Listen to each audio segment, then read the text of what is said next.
Hello and welcome to National Focus. I'm Aliyah Martin. In the headlines, cargo ship carrying international airport equipment arrives on Dominica shores. The Ministry of Agriculture continues to assess the needs for farmers. And tourism stakeholders satisfied so far with the 2022-2023 cruise season. The details of the headline stories and more coming up.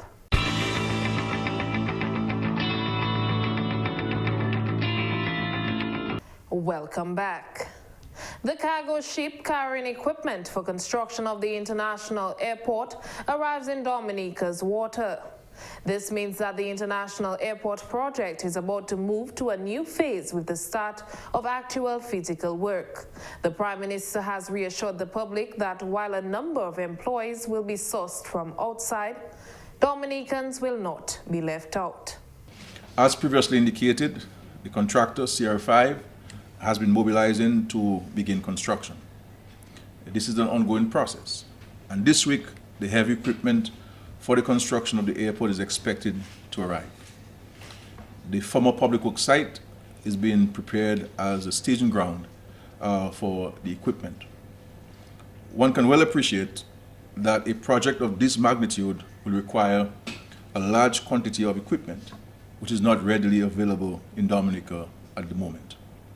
We simply do not have the capacity. However, I wish to make it fundamentally clear that this does not preclude the engagement of local contractors and owners of heavy equipment who will have access to jobs during the life of this project. In fact, during the preparatory phases, which included the construction of over 30 homes to relocate residents to the new Joe Burton development, the clearing of portions of the site, and also the construction of offices and the construction of the lab were all done by local people, utilizing the talent and the skills and also the local equipment. And of course, one can appreciate the fact that the economy benefited in several ways, including the purchase of materials from local suppliers. Because of the size of the international airport project, a number of foreign workers are expected in the country as construction gets underway. This is not unusual or irregular, and it is certainly no cause for controversy. I assure you that there will be employment opportunities for Dominicans who wish to apply for the jobs which are opening up today. As a matter of fact, there are several residents of Woodfordale and Wesley who have been engaged on the site. Many of them have left the National Employment Program and move away from, to the airport project, and there'll be a significant more who will be employed from across the country. The advertisement from CR5 is up and has been posted in communities along the north, northeast, and online. There are job openings for operators of heavy machinery, truck drivers, surveyors, lab technicians, office assistants, welders, carpenters, masons, and many others. I encourage all of you to avail yourselves of these job opportunities. Dominicans were reminded that in spite of the benefits to be derived from such a project, there are detractors. I also advise you to reject the efforts of the enemies of progress, who will seek to cast doubt and undermine this process. The movements you have seen are positive indications that the airport project is taking off and that we will begin to see increased economic activity centered in the northeast of the island and indeed the entire country. The Ministry of Agriculture, Fisheries and Blue and Green Economy has been meeting with farmers around the island in a bid to get a first-hand assessment of the challenges that they are faced with. Kavia John reports. This as government looks to increase agriculture's contribution to the national GDP by $700 million by 2030. As part of this effort, the ministry has toured various agricultural regions, meeting with the farmers and listening to their concerns. One such concern is the unavailability of appropriate labor.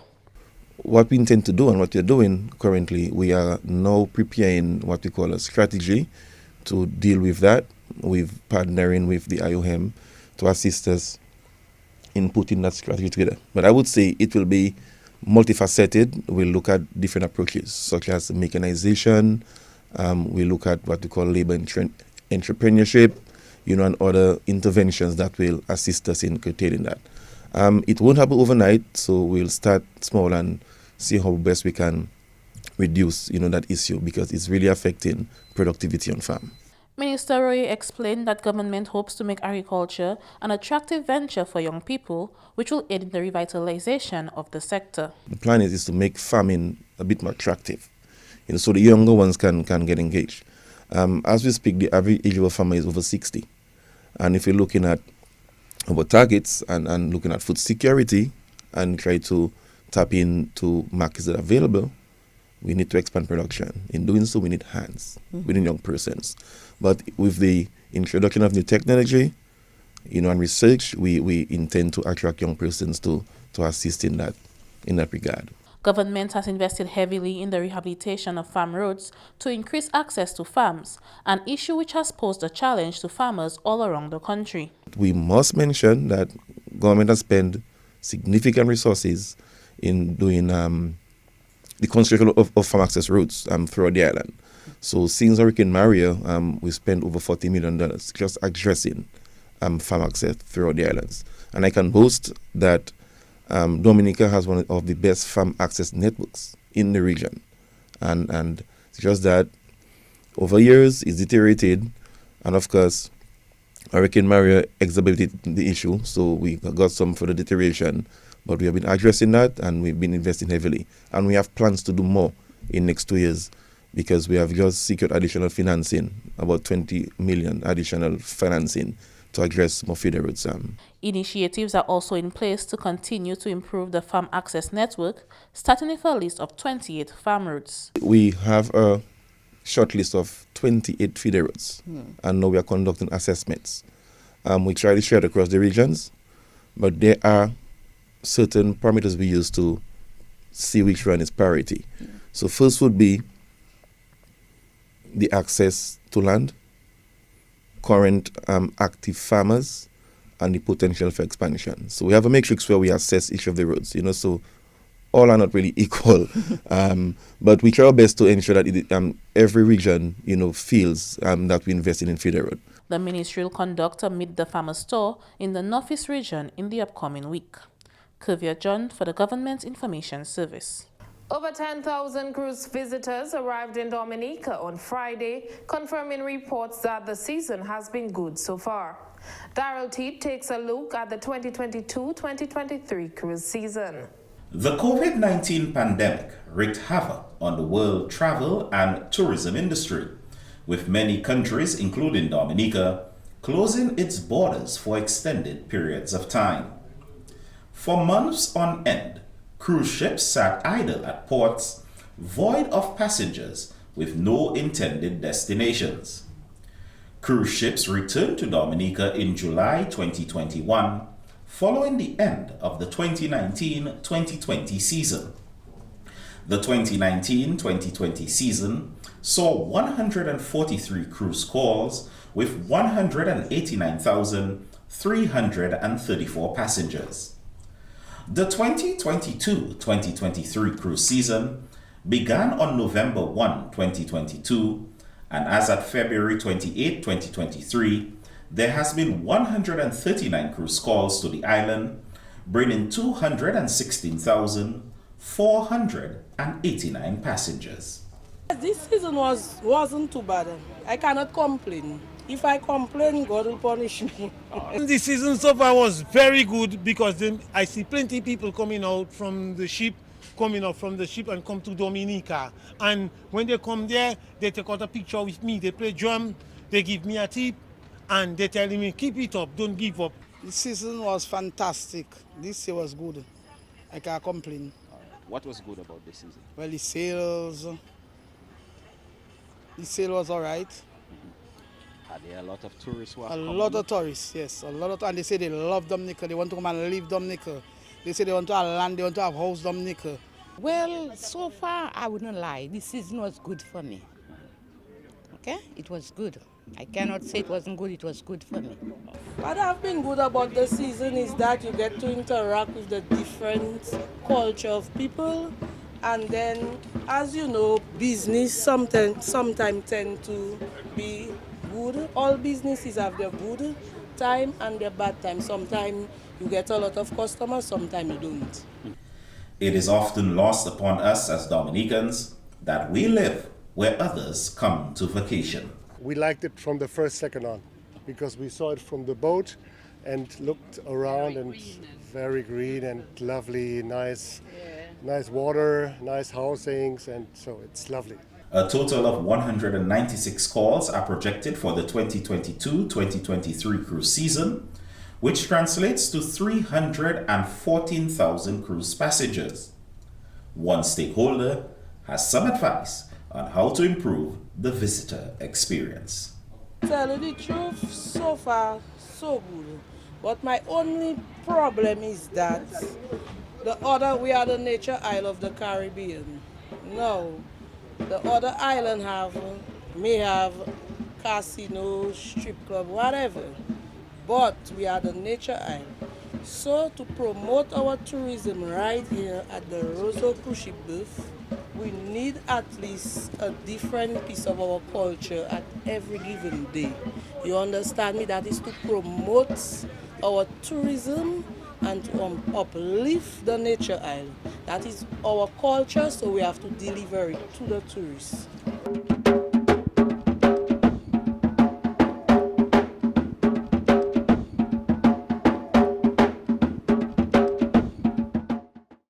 As the government of Dominica continues to pursue its mandate to revamp the agriculture and fishing sector, Minister for Agriculture, Fisheries and the Blue and Green Economy, Honorable Roland Roye, along with other members of Parliament and his team, have been on a mission to meet with a number of farmers and fisherfolk across the island.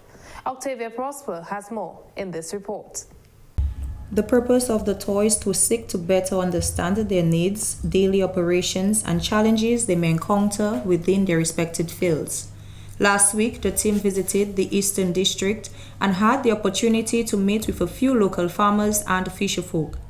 During their visit to the Saint-Sauveur Fishes Complex, Minister of State within the Ministry of Agriculture, Fisheries and the Blue and Green Economy, with specific responsibility for fisheries and the blue and green economy, Honorable Julian Defoe, announced that government will make an ice machine available to the complex. The PAL rep has always been at me over the ice issue. They did receive an ice machine post-Maria from the Samaritans Purse, but it was a cube ice machine, and the cube ice is not the best for fisheries use. The flake ice is better.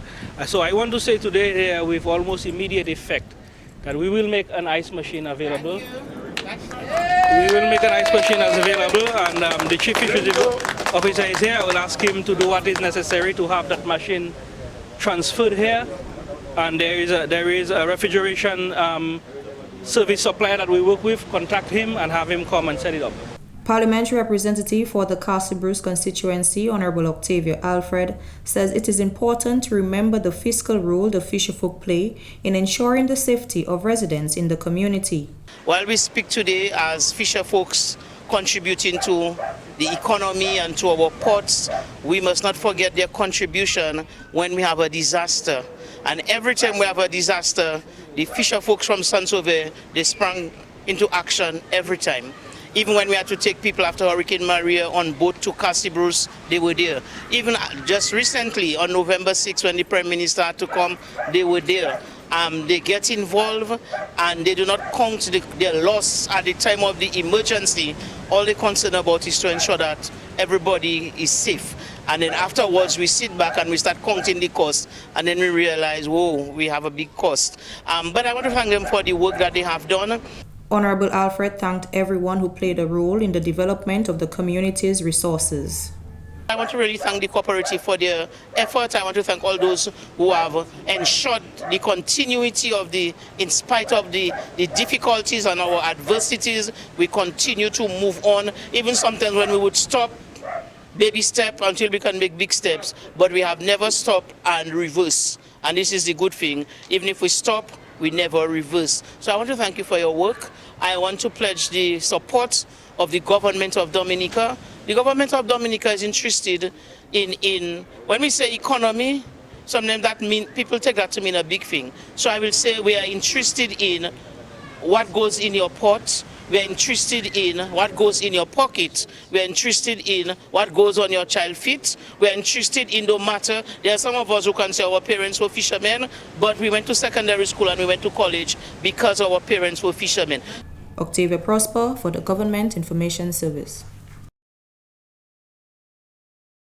The Dominica Water and Sewerage Company, DOWASCO, remains committed to enhancing lives by providing quality and affordable water. A number of water projects are being undertaken across the island to alleviate access amid natural disasters. DOWASCO has also partnered with the Basic Needs Trust Fund program to fulfill some water projects, one of which includes a major water project ongoing in Paybush. General Manager of DOWASCO, Mr. Bernard Etinoff, says major progress has been recorded on these water systems. Major project that we are now completing is the water area 1 augmentation project, which really is aimed at building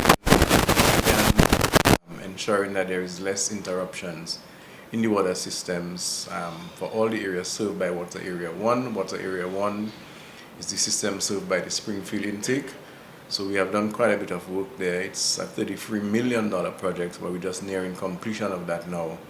We're installing additional filters so that when the water is turbid, when there's inclement weather, we can treat water, a larger volume of water, and send to people so that there will be less interruptions. Another project is also set to be implemented later this month. The project is currently in the bidding process and is being done in collaboration with the Caribbean Development Bank and the government of Dominica.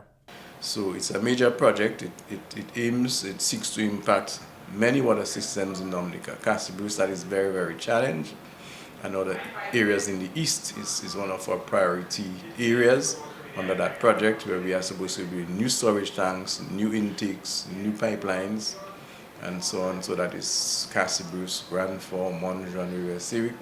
Mr. Etinoff is hopeful that advancements on the project will soon be evident. We're going to be spending somewhere around $70 million to upgrade water systems in Dominica. As you can see, it's wide-ranging to ensure that we build sustainability in the water systems here. And it's something that the government of Dominica wants to see done and done very quickly. So we are strategizing as to the way forward, given the results of the bidding process that we had. The east of Dominica remains a priority for DOWASCO following a trough system which affected the area a few months ago. While water has been fully restored in these areas, upgrades will also be made to water systems to ensure its sustainability. The challenge is many of the intakes have been compromised. And rivers diverted, streams diverted, and so forth. So these are the challenges we now face. Although water has been restored, there is frequent interruptions as a result of the damages that we suffered in the areas there. I intend to meet with the people of Bruce sometime soon because they really have challenges there. We have been trucking water almost on a daily basis, to the schools, health center, and so on in Bruce, and that is very expensive. So we'd really like to see, something happen there. We intend to do a new temporary intake. We are just doing the research work now to help to alleviate the plight of the people there. You're watching National Focus. More when we return.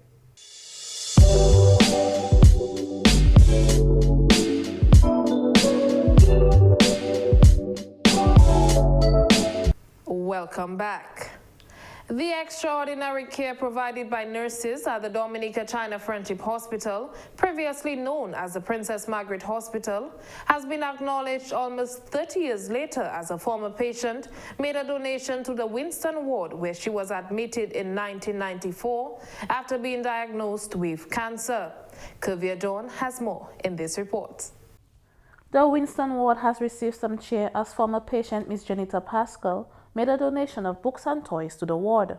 The donation was held on Thursday, March 2nd, 2023, where Ms. Pascal also recognized the nurses who made her stay in the Winston Ward more comfortable.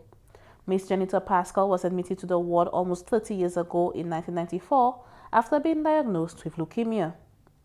Pediatrician in the Winston Ward, Dr. Dwayne Laville, says he is thankful that Ms. Pascal has been able to give back in such a tangible way. I'm grateful to everyone who participated in her care that today, and thank God, of course, that she had the opportunity to 30 years later to be able to donate to us. Well, as we always say, the children are our future, and Ms. Pascal is a very prime example of what taking care of our children now can ensure that they have a future. So we should take in the moment, not just the fact that she's donating, but the moment that if we do what we're supposed to do, that our children, and I say our children because we as Dominicans, our children may not be sick today and hopefully they never are, but in the event that they are, we ensure and would like and much appreciate that everyone do their best, that they may excel in the care that they are given. So we are deeply grateful. Dr. Laville hopes that this donation will assist in the mental aspect of the recovery of the children. Being a patient, it is sometimes a fearful moment for us as adults, and imagine for children it can be even worse. So this donation, the items that are being donated, as our playfellow Mrs. Moise Gis has assured me, will be placed in great use to help not only as a distraction, because health is more than just the biological aspect, but the mental and psychological aspect that it may play, so that these children can have full recoveries to the best of our abilities, and that they may one day say they had a good stay as well. Meanwhile, Ms. Janita Pascal says the nurses at the Winston Ward have always gone above and beyond to care for the children. She says the nurses gave her hope during her time at the hospital. Apart from family, those individuals worked assiduously, and they were my source of inspiration, reminding me that I should remain hopeful and encouraged. And that when it is all over today, I would be able to dream and become looking back and remembering that I was not on this journey alone. And we are never on any journey alone. There are also people that come along our journeys with us.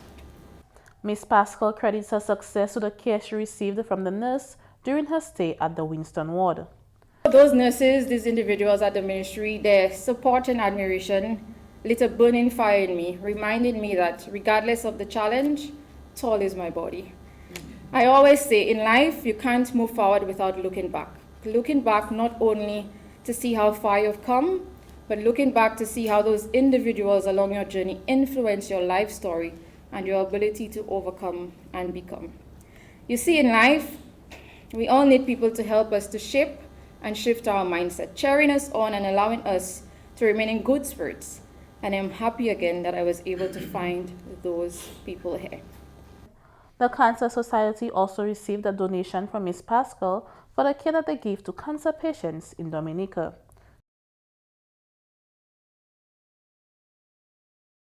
Prime Minister the Honorable Roosevelt Sker says there is likely to be a discussion with local musicians on the issue of undesirable or offensive lyrics.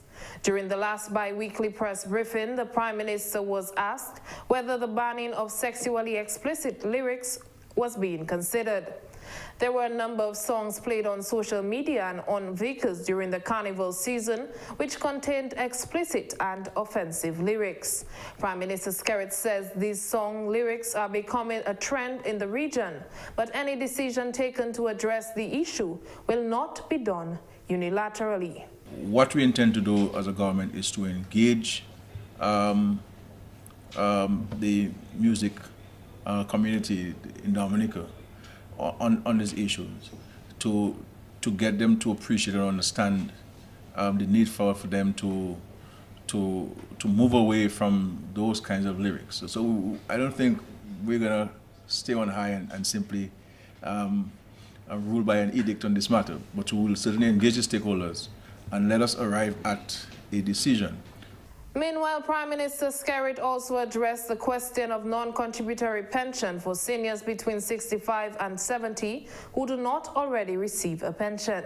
The issue of the non-contributory pension for 65 and above, as you quite rightly indicated. We've had it for people 70 and over, and I announced in the Independence Address that we'll get it down to 65 for people 65 and above. The applications have been prepared. They're out there. People can in fact apply for this. So the decision is in effect, and so we're urging persons to go out and fill the forms. Those who would want to take advantage of that benefit of getting in on contributory pension from the government of Dominica, and this certainly has helped a number of people, you know, and we look forward to an additional number of people benefiting from this particular decision. The Windward Island Games is making its return to the sports division calendar of activities this year. This will be the first hosting of the Games since 2019 due to the onset of the COVID-19 pandemic in 2020. Speaking at the opening ceremony of the Secondary Schools Basketball Championship held last Friday, Sports Coordinator Mr. Trevor Shillingford stated that the Windward Island Schools game will be held in July 2023. This year, we expect to see a return of the Windward Island School Games. Just last week, we had a meeting of directors of sport, and we took the decision that there will be a return of the games this year. The last games were held in 2019, and Dominica hosted the games. Now Grenada has agreed to host the 2023 games, and we are looking forward to this. And we can already inform you that the date will be the 21st of July, to the 21st to the 29th of July. The sports division is also scheduled to host a group of athletes from the St. Lucia Sports Academy next month. Also, in April, the sports division will be hosting a contingent from the St. Lucia Sports Academy, and they will be in Dominica to engage our students in a number of sporting activities. That will provide you with some more information on. And only this week, we received information that the Sir Gary Sobers Cricket Tournament for schools will see a return this year. The last Sir Gary Sobers tournament was held in 2019. So this is something that our young cricketers can look forward to. Mr. Shillingford further urged the young athletes to take advantage of the opportunities being made available to them by the sports division. We are creating the opportunities for our student athletes. All we ask of you is to give your very best. And when you do so, please ensure that you display a high level of discipline. I want to wish you well in the 2023 Secondary Schools Basketball Championship. And I want to wish you all the success. And as you partake in your activity this afternoon, let's ensure that we see on display a high level of basketball, which will signal a very entertaining and exciting 2023 Secondary Schools Basketball. The games will feature competitions in basketball, track and field, football, volleyball, and netball. And that's all for this edition of National Focus. Be sure to follow GIS Dominica on Facebook, YouTube, and on Twitter. You can also drop us an email at gis@dominica.gov.dm. From all of us here on the GIS News Production team, I'm Aliyah Martin. Thanks for watching and stay safe.